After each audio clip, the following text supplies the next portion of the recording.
Hello children, welcome back to your channel Study with Poonam ma'am. तो class 6th history chapter 6th kingdoms Kings and an early Republic और आज के topic है हमारा closure look आज हम देखेंगे मगध और वज्जी का। तो इसमें मगध आप देखिए 57 पेज पे इसी चैप्टर में 57 पेज नंबर पर मैप दिया हुआ है। उसमें मगध मैंने कहा था ना इंपॉर्टेंट प्लेसेस आप ध्यान रखिएगा, ये चीजें आती हैं फिल करने के लिए मैप में। तो मगध जो था, मगध लगभग 200 सालों के अंदर अंदर मगध जो है वो बहुत इंपॉर्टेंट प्लेस बन गया, बहुत इंपॉर्टेंट जनपद बन गया। गंगा और सोन जैसी नदियां उस मगध से होकर जाती थी, बहती थी। इसलिए क्या हुआ, इधर जो ट्रांसपोर्टेशन है, इधर का जो वाटर सप्लाइंग है ना, और यहाँ के जो जमीन थी वो जो क्या हो गई, फर्टाइल हो गई। मतलब ट्रांसपोर्टेशन भी इजी था, वाटर की कोई कमी नहीं थी, सप्लाई बहुत अच्छी थी, लोगों को पानी मिल रहा है, सब चीजें पेड़ पौधों को मिल रहा है। और फिर पानी की वजह से जमीन भी क्या हो गई, फर्टाइल हो गई। तो फर्टाइल जमीन होने की वजह से वहां पर बहुत ज्यादा क्या होने लगे, खेत होने लगे। तो इस तरह से लोगों को, किसानों को, सभी लोगों को क्या हो गया, अच्छा चीजें मिलने लगी। इसलिए क्या हो गए, ये बहुत ही जल्दी क्या हो गया, इम्पोर्टेंट प्लेस बन गया। अब मगध में इतनी सारी चीजें होने के साथ साथ उसका एक पार्ट जो है वो बहुत ही जंगलों से भरा हुआ था, यानी फॉरेस्ट भी उसके पास बहुत अच्छे थे। इससे क्या हुआ, जो इन जंगलों में रहने वाले जैसे हाथी हैं, उनको पकड़कर, उनको ट्रेंड करके, उनको क्या करते थे, सेना में भर्ती कर लेते थे, सेना में रख लिया जाता था। और इसके अलावा जंगलों से घर है, गाड़ियां हैं, रथ हैं, इनको बनाने के लिए भी क्या मिल जाती थी, उनको वुड बड़ी आसानी से मिल जाती थी। इसके अलावा इस एरिया में लोहा वगैरह है ना, आयरन ओर्स जो होते हैं, आयरन ओर जो होते हैं वो भी इधर इसकी बहुत सारी माइंस थी। तो ये सारी चीजें होने से ये क्या आ गया, ये बहुत ही इंपॉर्टेंट जनपद बन गया। तो इन आयरन ओर से, जो इनकी खदानों से जो निकलता था आयरन वगैरह, उससे मजबूत औजार, हथियार, ये सब बनाने के लिए बहुत क्या मिलने लगे, इनको चीजें मिलने लगी। अब मगध जो था, मगध में दो बहुत ही शक्तिशाली रूलर्स हुए। एक तो हुआ बिंबिसार और एक हुआ अजात शत्रु, जिसे अजात शत्रु के नाम से भी जानते हैं। ये लोग क्या करते थे, ये दूसरे जनपद को जीतने के लिए, दूसरे जनपद को जीतने के लिए हर संभव साधन यूज करते थे। ये मतलब जो भी, क्योंकि इतने सारे संसाधन थे इनके पास, इतने सारे रिसोर्सेस थे, तो ये हर संभव साधन अपनाते थे। और एक और हुआ महापद्मानंद, और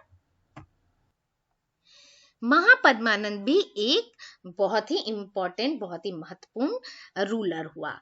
इसने क्या हुआ, अपने नियंत्रण के क्षेत्र में, अपने अंडर में कौन क्या क्या ले लिया, north west part of the sub continent.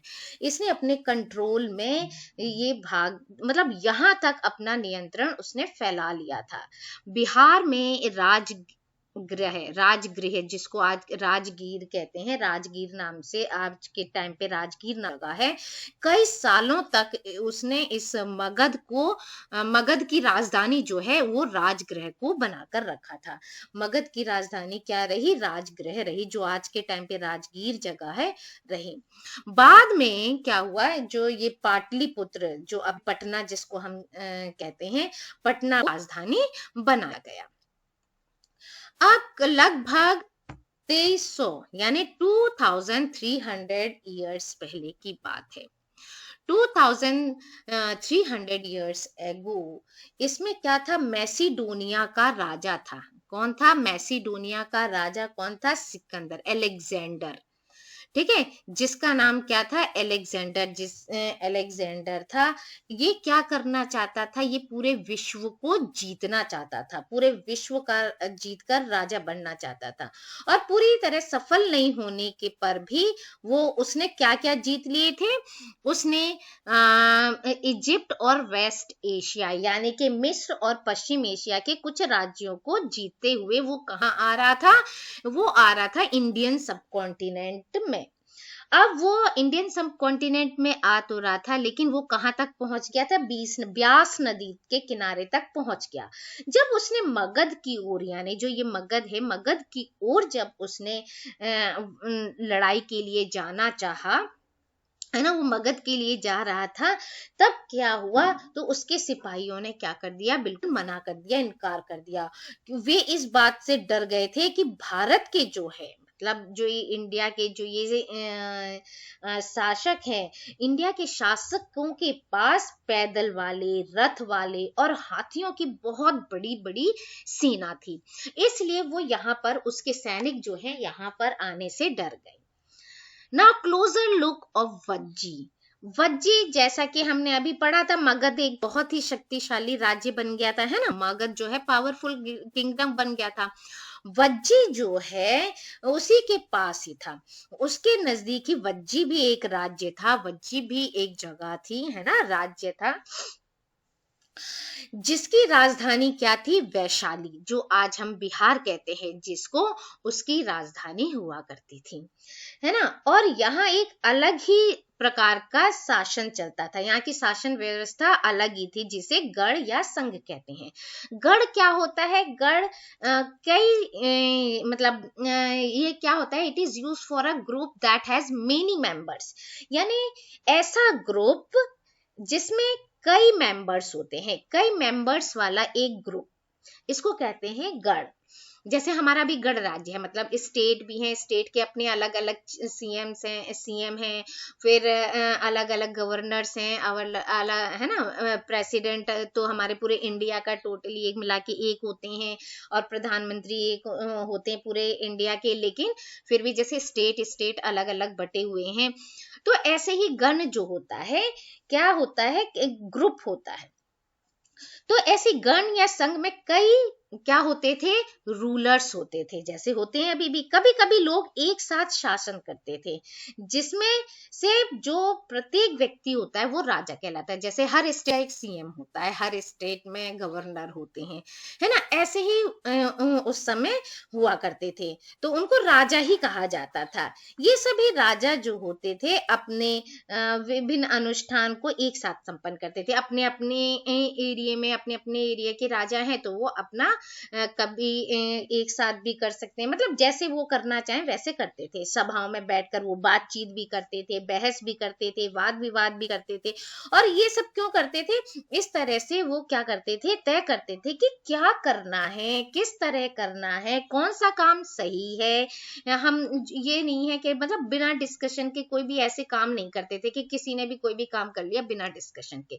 ये सभी मिलके डिस्कशन जरूर करते थे, और अपने जो शत्रु होते थे, उनके जो शत्रु होते थे, उनके आक्रमण से निपटने के लिए वो मिलकर डिस्कशन करते थे, मिलकर बातचीत करते थे।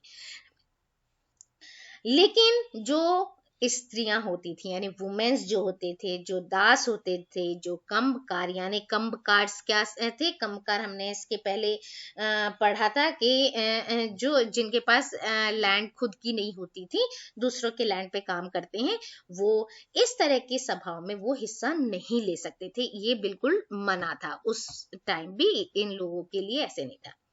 Both the Buddha and Mahavira, Buddha और महावीरा दोनों ही गढ़ या संघ से रिलेटेड थे, संघ से इनका भी संबंध था। बौद्ध साहित्य में संघ के जीवन का बहुत ही सजीव वर्णन मिला है कि किस तरह से इस संघ काम करता है, किस तरह से क्या होता है। और कई शक्तिशाली राजा इन संघों को जीतना भी चाहते थे, मतलब ये क्योंकि इन लोग क्या करते थे, एक दूसरे से बात करके सब तरह से एक दूसरे से बात करके, एक दूसरे के साथ डिस्कशन करके ये सारे काम करते थे, तो ये क्या हो गए, बहुत ही पावरफुल थे। लेकिन दूसरे राजा इनको जीतना चाहते थे। इसके बावजूद उनका राज्य अब से मतलब आज के टाइम से 1500 साल पहले तक चलता रहा था। मतलब तब तक भी कोई उन्हें जीत नहीं पाया था। उसके बाद जो गुप्त शासक जो थे, गुप्त रूलर्स जो थे, उन्होंने इस गढ़ और संघ पर विजय प्राप्त की, उन्हें अपने राज्य में शामिल कर लिया। और इसके बारे में यानी गुप्ता जो रूलर्स थे, इनके बारे में हम चैप्टर 11 में पढ़ेंगे। ठीक है। और ये सारी चीजें, अच्छा इसमें और भी चीजें हैं कि अजात शत्रु और वज्जी संघ, ये क्या था, मतलब बुद्ध ने जो बताया गया है इसके ऊपर भी ये टॉपिक है कि क्या क्या रूल थे।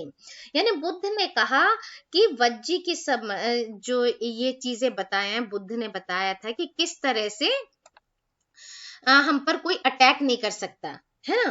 मतलब अजात शत्रु जो है वो अटैक करना चाहता था। उन्होंने मंत्री को बुद्ध के पास भी भेजा, अपने मंत्री को, वस्सकार मंत्री था उसका, उसने उसके पास भेजा सलाह के लिए। तो बुद्ध ने उनसे क्या पूछा कि वज्जी जो है उसमें क्या अक्सर जो कंटिन्यूअस मतलब उसमें सभाएं होती हैं, उसमें सारे सदस्य उपस्थित होते हैं। तो उन्होंने बोला कि हाँ ऐसा तो होता है।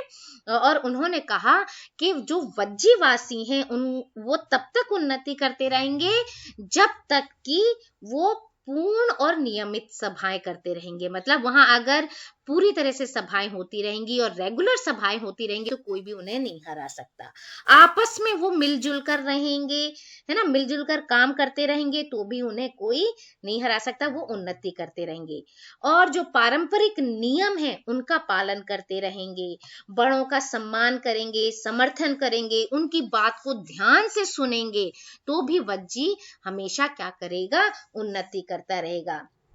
अच्छा, वज्जी जो है, वज्जी महिलाओं के साथ जोर जबरदस्ती नहीं करेंगे, उन्हें बंधक नहीं बनाएंगे, तो भी क्या होगा, वो क्या उन्नति करेंगे। शहरों तथा गांवों में चैत्यों का रख रखाव करेंगे, है ना, चैत्यास जो लोकल लोग होते हैं उनका रख रखाव करेंगे, तो भी ये उन्नति करेंगे।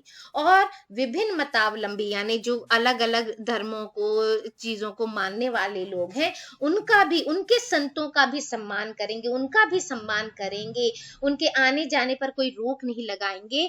तब तक ये वज्जी जो है वो उन्नति करता रहेगा। इस तरह के बुद्ध ने ये बताए थे। और ये सारी चीजें उनके व्याख्यान में, जो उनका व्याख्या दी हुई थी उनमें दिया गया है। ठीक है। सो इस वीडियो में इतना ही। रीडिंग करिए, पढ़िए और खूब पढ़िए। Thank you. Like, share and subscribe my channel.